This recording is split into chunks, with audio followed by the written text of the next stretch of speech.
दक्षिण किनारे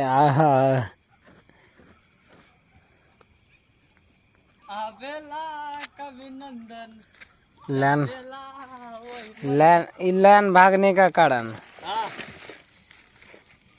क्या होता है? हाय हाय हाय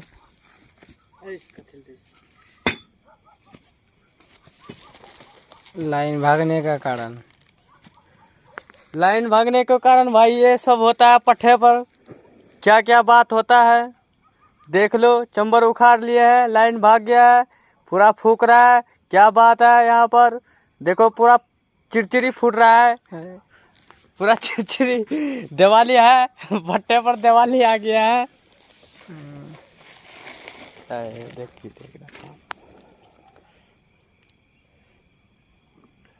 देखो देखो भाई साहब, लाइट आने वाले हैं अब।